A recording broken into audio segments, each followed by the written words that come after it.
2024-এর গণঅভ্যুত্থানকে ধারণ করে এবং সেই স্মৃতিকে মনে করে সাইমন শিল্পী গোষ্ঠী আয়োজন করেছে ৩৬ জুলাই কালচারাল ফেস্ট জুলাই জাগরণ। এই জুলাই জাগরণ প্রোগ্রামে আমরা পুরো জুলাই আন্দোলনকে তুলে ধরার চেষ্টা করেছি। এখানে না আসলে কেউ আসলে বুঝতে পারবে না আমরা যে এই সকল আয়োজন করেছি তা কতটা মানুষের হৃদয় কাড়বে, মানুষের স্মৃতি মন্থন করার সেই স্মৃতিতে ফিরিয়ে নিয়ে যাবে। আমাদের এখানে দুই পাশে দুটো গেট আছে, একটা হচ্ছে ইঞ্জিনিয়ারিং ইনস্টিটিউট দিয়ে এবং সেই গেট দিয়ে ঢুকলেই আপনি পাবেন আমাদের একটা চ্যানেল আছে যেখানে গ্রাফিতি সহ আমাদের আরেকটি গেট আছে এখানে বাংলা একাডেমির অপোজিটে। সেখানে খুব ৩৬ জুলাই টানেল খুবই সুন্দর চমৎকার এবং ৪-৫টা আছে গ্রাফিতি দিয়ে দেয়াল করে দেওয়া হয়েছে।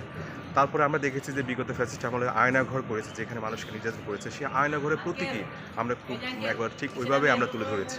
আপনারা আসলে সেই আয়নাঘরের যেই রহস্যময় অনেক ঘর আছে সেগুলো সব দেখতে পারবেন। আরেকটি বিষয় হচ্ছে আমাদের এখানে বিশাল একটি মানচিত্র আছে, যে মানচিত্র আমরা ধারণ করেছি পুরো ৮টি বিভাগে যারা শহীদ হয়েছেন, যে 8টি বিভাগের বিভিন্ন জুলের ঘটনা প্রবাহ আমরা তুলে ধরার চেষ্টা করেছি।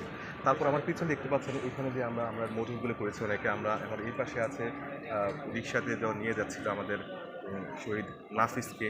তারপর আমার এই পাশে আরেকটা পাশে আছে আমার এখানে সাজোয়া জান থেকে ফেলে দিচ্ছিল ইয়ামিনকে যে ফেলে দিয়ে, যেখানে আপনারা দেখতে পেয়েছেন যে ফেলে দিচ্ছে মৃত অবস্থায় ফেলে দিচ্ছে, তখনও মারা যায়নি, সে পড়ে যাচ্ছে, কেউ তাকে বাঁচাতে আসেনি এবং নিষ্ঠুরভাবে তাকে ফেলে দেওয়া হয়েছে। আমরা দেখেছি আরও ভয়াবহতা ঘটনা যেটা আসলে ঘটেছে, ফ্যানের উপরে যে লাশ রেখে লাশকে পুড়িয়ে দেওয়া হয়েছে। আমরা সেগুলো একবারে অনেকটা জীবন্তভাবে তুলে ধরার চেষ্টা করেছি।